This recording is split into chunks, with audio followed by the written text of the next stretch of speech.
Assalamualaikum, apa khabar semua? Terima kasih kerana sudi singgah ke channel saya.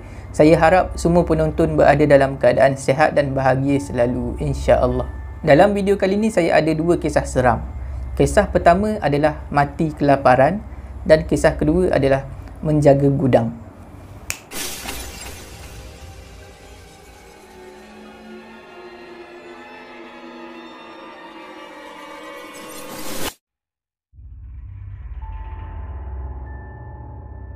Kisah pertama ni berlaku pada tahun 2011 di negara Filipina. Untuk nak memudahkan cerita, saya akan gunakan nama samaran Henry. Henry ni dia cuma ada dua orang adik-beradik. Dia dan juga abang dia. Henry dan juga abang dia ni membesar dalam keluarga yang agak bermasalah lah. Ibu dan juga ayah Henry selalu bergaduh. Dan akhirnya ibu dan ayah dia ni bercerai. Masa ibu dan ayah Henry ni bercerai, Henry baru berumur 8 tahun. Bila ibu dan ayah Henry ni bercerai, Henry ikut ayah dia. Tinggal dengan ayah dia. Henry dan juga abang dia sekali lah. Maknanya dia orang berdua ni memang dibesarkan oleh ayah dia. Pada masa tu, ibu Henry dah berkahwin lain. Dan ada keluarga sendirilah, keluarga baru. Pada tahun 2009, ayah Henry meninggal dunia. Dan selepas daripada tu, Henry dan juga abang dia ni jadi tak ada tempat berteduh lah. Tak ada tempat bergantung. Jadi terpaksalah pergi dekat ibu dia dan juga keluarga baru ibu dia. Bila Henry dan juga abang dia masuk dalam family tu, jadi ahli keluarga tu makin ramai lah. Jadi pada masa tu, keluarga tiri Henry ni terpaksa cari rumah lain yang lebih besar untuk menampung dia orang sekeluarga. Tak lama selepas tu, ayah tiri Henry ni berjayalah dapat menyewa satu rumah pangsapuri. Rumah pangsapuri 3 bilik tidur. Masa mula-mula Henry masuk dalam rumah tu, dia dah boleh rasa satu perasaan yang tak senang. Ada aura negatif yang dia rasakan berada dalam rumah tu. Bila Henry berada dalam rumah tu, dia selalu terasa seperti ada orang memerhatikan dia. Tapi sebenarnya bukan Henry seorang yang rasa macam tu. Sebenarnya ahli keluarga dia yang baru tu, ahli keluarga dia yang lain pun rasa benda yang sama. Cuma dia orang ni masa tu kurang berkomunikasi sebab belum rapat lagi. Di pangsapuri tu ada 3 tingkat. Dan di setiap tingkat ada 3 unit rumah. Maknanya ada 9 unit rumah lah dekat situ, dekat blok tu. Henry dan juga keluarga baru dia tinggal di tingkat 1. Dekat blok tu ada seorang yang ditugaskan untuk menjaga keseluruhan penghuni unit di blok tu. Dan penjaga tu tinggal di tingkat 1 juga. Cuma unit yang berbeza lah daripada keluarga baru Henry ni. Beberapa hari selepas Henry dan juga keluarga dia tinggal di rumah tu, Henry dapat satu info. Info pasal penyewa sebelum dia orang. Katanya penyewa sebelum Henry dan juga keluarga dia ni cuma dapat tinggal di rumah tu selama seminggu saja. Selepas seminggu dia orang terus pindah keluar. Sampaikan ada beberapa barang yang dia orang tinggal macam tu saja. Antaranya adalah meja makan dan juga kerusi. Jadi pada masa tu Henry dan juga keluarga baru dia ni memang dah rasa lain macam. Bulan pertama Henry tinggal dekat situ, dia rasa memang okey, tak ada apa yang pelik lah. Sebabnya pada masa tu Henry ni masih lagi belajar. Belajar di satu pusat pengajian tinggi. Jadi Henry ni memang jarang ada dekat rumah. Sebab itulah dia okey. Tapi walaupun Henry ni jarang ada dekat rumah, kalau ada cuti-cuti sehari dua tu dia tetap balik. Masa dia balik tu, ada satu benda ni yang terjadi dekat dia bila dia berada di rumah. Bila Henry berada dekat rumah, dia selalu berasa lapar dan juga dahaga. Walaupun dia baru lepas makan. Kadang-kadang tu dia rasa badan dia sangat-sangat berat dan sangat-sangat lemah. Dia selalu rasa nak baring, nak rehat aja. Perkara tu agak pelik. Sebab Henry ni, dia tak rasa perkara tu berlaku sebab dia penat belajar. Ataupun penat main sukan ke apa kan. Tak, dia tak tahu apa-apa punca dia jadi rasa macam tu.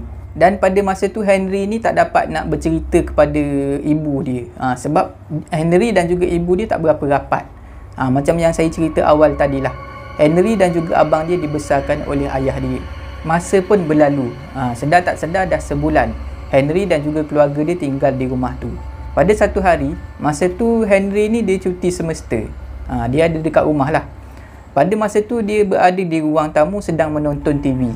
Tiba-tiba Henry ni terperasan ada orang mengintai dia melalui tingkap dekat depan ruang tamu tu. Henry pun bangun dan pergilah dekat tingkap. Dia pergi jenguk, memang tak ada orang. Henry pun duduklah balik dekat kursi sambung tengok TV. Dan perkara yang sama berlaku lagi. Dia terperasan macam ada orang melintas dekat tingkap depan tu. Mula-mula Henry buat tak tahu je lah, mungkin budak-budak ke apa kan. Dan perkara tu berulang lagi, seolah-olah ada orang menjenguk mengintai dia. Akhirnya Henry bangun dan pergi buka pintu. Dia tengok dekat lorong depan tu, memang tak ada siapa-siapa. Pada masa tu Henry dah mula rasa meremang, rasa takut. Di ruang tamu tu, ibu Henry pun ada. Ibu Henry pun tengok TV juga macam Henry. Dan ibu Henry ni memang dah perasan daripada tadi, Henry ni tingkah laku dia agak pelik. Sekejap pergi ke tingkap, pergi jenguk. Sekejap duduk balik, sekejap pergi dekat pintu pula, buka pintu jenguk keluar. Jadi ibu dia memang dah terperasan perangai pelik Henry. Pada masa tu Henry ni perasaan dia berbelah bagi, sama ada nak tanya dekat ibu dia ataupun tak nak.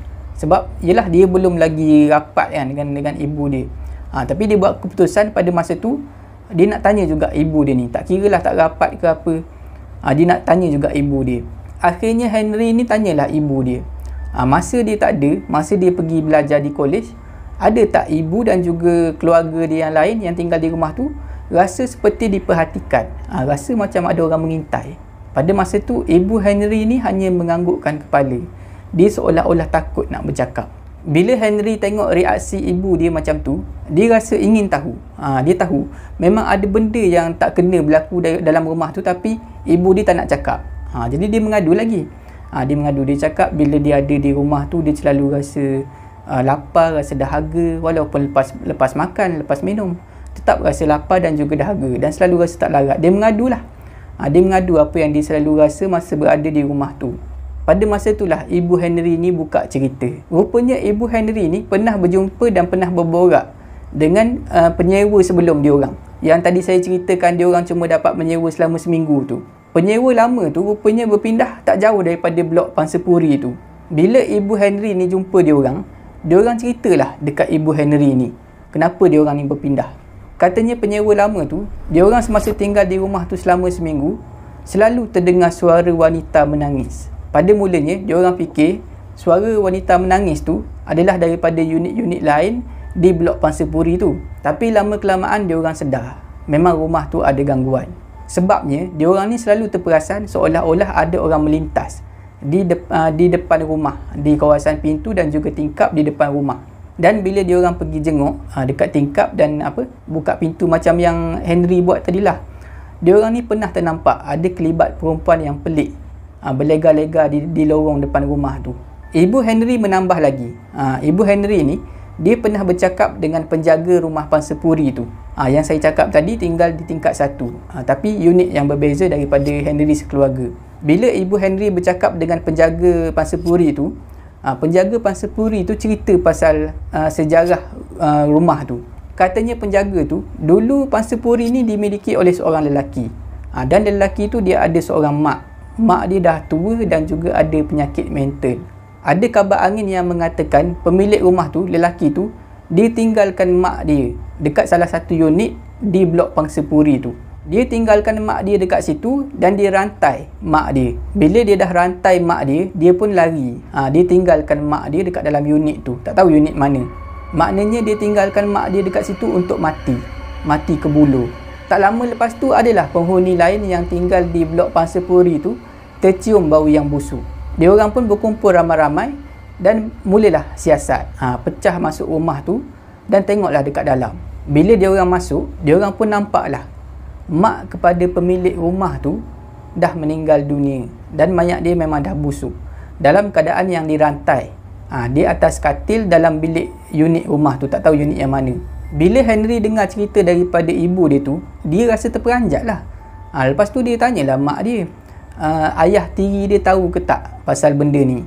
Dan pada masa tu barulah ibu Henry ni bagi tahu dekat ayah tiri Henry apa yang dia tahu daripada penjaga rumah tu, penjaga rumah Pansapuri tu, dan daripada penyewa sebelum dia orang. Bila ayah tiri Henry tahu pasal cerita tu, dia pun cepat-cepat cari rumah sewa lain. Dan Henry sekeluarga pun pindahlah daripada rumah Pansapuri tu. Walaupun Henry sekeluarga dah pindah keluar daripada Pansapuri tu, tapi ibu Henry masih lagi bertanya khabar dengan penjaga Pansapuri tu. Jadi ibu Henry boleh tahulah apa yang terjadi dekat blok tu. Seminggu selepas dia orang pindah keluar, ibu Henry dapat tahu daripada penjaga rumah Pansapuri tu, ada orang baru menyewa rumah tu, menyewa unit rumah yang sebelum ni Henry dan juga keluarga baru ditinggal. Orang baru yang menyewa tu adalah seorang ibu tunggal bersama dengan seorang anak. Anak dia adalah remaja perempuan. Penjaga pangsapuri tu bagi tahu dekat ibu Henry, penyewa baru tu, ibu tunggal dan juga anak perempuan remaja dia tu cuma bertahan dekat rumah tu selama 2 hari. Katanya dia orang ni, ibu tunggal dan juga anak dia ni keluar daripada rumah tu dalam keadaan yang tergesa-gesa. Sangat tergesa-gesa. Sebab dia orang keluar pada pukul 2 pagi.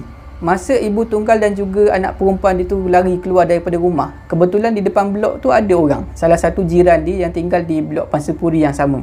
Jadi jiran dia tu tanyalah, kenapa ni lari tergesa-gesa? Masa itulah dia orang ni cerita, anak remaja tu, yang anak kepada ibu tunggal tu, masa dia tidur, tengah malam dia terjaga, dia tengok dekat sebelah dia ada seorang wanita tua ni menangis-nangis. Dan tangan wanita tua tu dirantai. Bila dah nampak macam tu, apa lagi, cabut larilah. Kejutkan mak dia dan terus lari keluar daripada rumah tu. Bila Henry dengar cerita tu daripada ibu dia, Henry ni rasa sangat-sangat lega lah. Sebab walaupun dia pernah kena kacau dekat rumah tu, tapi taklah seteruk yang orang yang menyewa tu, remaja perempuan tu, sampai tahap benda tu menunjukkan diri dengan jelas. Kisah kedua ni berlaku di Indonesia pada tahun 2015. Untuk nak memudahkan cerita, saya akan gunakan nama samaran Siddiq. Semasa perkara ni berlaku, Siddiq masih lagi bersekolah, bersekolah menengah. Walaupun pada masa tu Siddiq ni masih lagi bersekolah, belajar, tapi Siddiq tetap bekerja. Dia nak cari duit lebih, duit poket dia sendirilah. Masa tu Siddiq bekerja menjaga sebuah gudang, gudang yang menyimpan banyak barang-barang berharga lah. Waktu bekerja Siddiq adalah pukul 4 petang sampai 12.30 malam. Selalunya Siddiq ni kerja jaga gudang tu, dia tak buat seorang-seorang. Ada lagi seorang yang menjaga gudang tu sekali dengan dia. Yang seorang lagi tu adalah kawan dia sendiri, yang belajar sekelas dengan dia. Nama kawan dia tu adalah Ikhwan. Pada satu hari ni Siddiq pergi sekolah macam biasalah. Tapi hari tu dia perasan Ikhwan ni tak ada dekat kelas. Jadi Siddiq ni dah terfikirlah, aduh, aku hari ni jaga gudang seorang-seorang lah nampaknya. Pada petang harinya, pukul 4 macam biasalah, Siddiq pun pergilah ke gudang tu dan mulalah bekerja. Dan memang betul lah jangkaan dia tak nampak pun Ikhwan dekat situ. Jadi Siddiq ni, dia call lah. Dia call Ikhwan, dia message Ikhwan nak tahu apa yang dah jadi. Tak sihat ke ataupun ada urusan lain ke. Tapi dia call memang tak angkat, dia message pun tak balas. Jadi Siddiq ni tak tahu kenapa Ikhwan ni tak datang sekolah dan tak datang kerja. Masa pun berjalan, sedar tak sedar dah pukul 6.30 petang. Tiba-tiba pada masa tu, Siddiq terperasan dekat depan pagar, dekat tepi pagar, adalah kawan dia ni, Ikhwan, berdiri. Jadi Siddiq ni teruslah pergi dekat Ikhwan tu. Dia tanyalah Ikhwan, engkau ni daripada mana? Kenapa engkau datang lewat? Kenapa engkau tak datang sekolah tadi? Kau sakit ke? Jadi banyaklah pertanyaan daripada Siddiq ni. Ikhwan hanya tersenyum dan dia cakap handset dia rosak. Dia minta maaf lah, tak jawab call, tak jawab mesej. Daripada apa yang Ikhwan cakap tu, memang tak menjawab lah, tak menjawab soalan yang Siddiq tanya tadi. Tapi Siddiq tak kisahlah. Yang penting dia dah tak seorang-seorang dah jaga gudang tu, sebab masa tu hari dah gelap. Jadi dia lega lah. Ikhwan ni datang, teman dia. Hari pun beransur-ansur bertukar menjadi malam. Pada malam tu, Siddiq ni perasan Ikhwan ni kelakuan dia agak ganjil. Ikhwan ni seolah-olah macam termenung aja. Termenung memandang ke satu tempat aja. Dan Ikhwan selalu tersenyum seorang-seorang. Selalunya Ikhwan banyak cakap, tapi pada malam tu dia tak cakap apa pun. Apa yang Siddiq tanya sepatah, dia jawab sepatah. Jadi memang pelik lah. Sedar tak sedar, jam dah menunjukkan pukul 10 malam. Tiba-tiba bekalan elektrik terputus. Satu gudang tu gelap. Siddiq menggelabah lah pada masa tu. Pada masa tu Siddiq ajak Ikhwan untuk keluar daripada gudang tu untuk tengok kawasan sekeliling, sama ada seluruh tempat tu tak ada bekalan elektrik ataupun gudang tu saja yang terputus bekalan elektrik. Ikhwan pun ikutlah Siddiq ni keluar daripada kawasan gudang tu. Bila dia orang berdua ni keluar, dia orang tengok bangunan lain yang ada di sekitar kawasan tu semuanya terang. Maknanya memang gudang tu saja yang tak ada bekalan elektrik. Pada masa tu Siddiq tak bawa handset dia. Handset dia tinggal dekat dalam gudang tu tadi. Pada masa tu Siddiq ni ajaklah Ikhwan, jom kita pergi cek kotak fuse. Tengok kalau ada benda yang tak kena. Ikuan ni senyap aja, ikut aja apa yang Siddiq buat. Bila dah sampai dekat kotak fuse tu, dia orang tengok ada salah satu wayar ni dah putus. Bila Siddiq tengok apa wayar yang putus tu, dia rasa dia boleh baiki. Dia boleh baiki kerosakan tu. Tapi alat tak ada. Dia minta tolonglah Ikuan ni masuk ke dalam gudang tu, ambil alat-alat yang untuk baiki wayar tu. Pada masa tu Ikuan pun cakap dekat Siddiq. Dia tak tahu dekat mana alat-alat tu disimpan. Lepas tu Siddiq ni cakap lah, tak apalah kalau macam tu, kau tunggu kat sini biar aku pergi ambil. Siddiq pun berjalanlah seorang-seorang masuk balik ke dalam gudang tu. Sebelum dia pergi ambil alat untuk baiki wayar tu, dia pergilah dekat handset dia dulu. Handset dia tinggal dekat situ tadi kan.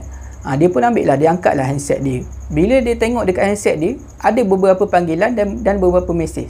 Dia pun buka lah mesej tu. Bila Siddiq baca aja mesej tu, bulu roma dia serta-merta meremang. Sebab mesej tu semuanya datang daripada Ikuan. Dalam mesej tu, Ikuan minta maaf dekat Siddiq. Sebab awal pagi tadi, dia terpaksa balik ke kampung ikut keluarga dia. Sebab ada salah seorang ahli keluarga dia meninggal dekat kampung. Jadi dia memang tak boleh nak datang sekolah dan tak boleh nak datang kerja. Dalam mesej seterusnya, Ikuan bagi tahu Siddiq, dekat kampung dia tu memang tak ada line. Jadi susah nak terima panggilan ataupun nak balas mesej. Dan katanya Ikuan lagi dalam mesej tu, dekat kampung tu kalau waktu malam macam ni, barulah ada line sikit-sikit. Jadi barulah dia boleh bagi tahu dekat kat Siddiq ni. Bila Siddiq baca aja mesej daripada Ikuan tu, badan dia jadi kaku. Dia jadi ketakutan yang teramat sangat.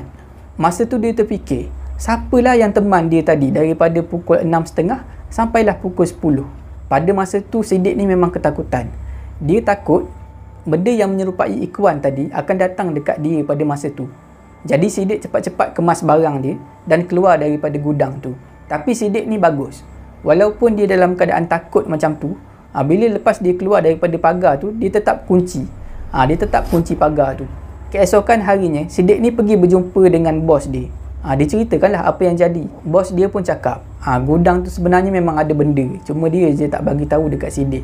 Dan katanya bos Siddiq lagi, bos tu sendiri pernah kena. Bos Siddiq tu sendiri pernah kena usik dengan benda tu. Bila Siddiq dah dengar penjelasan daripada bos dia tu, dia terus letak jawatan. Berhenti kerja serta-merta. Setakat tu sajalah video saya pada kali ni. Saya harap semua penonton terhibur. Jika anda suka dengan video ni, jangan lupa like, share dan komen video ni. Jangan lupa tekan butang subscribe dan tekan butang loceng untuk dapatkan notifikasi video saya yang seterusnya. Bagi anda yang nak berkongsi kisah seram, boleh hantar ke alamat email yang tertera dekat bawah ni. Janganlah takut kepada makhluk, tetapi takutlah kepada pencipta sekalian makhluk. Semoga kita bertemu lagi di video saya yang seterusnya. InsyaAllah. Assalamualaikum.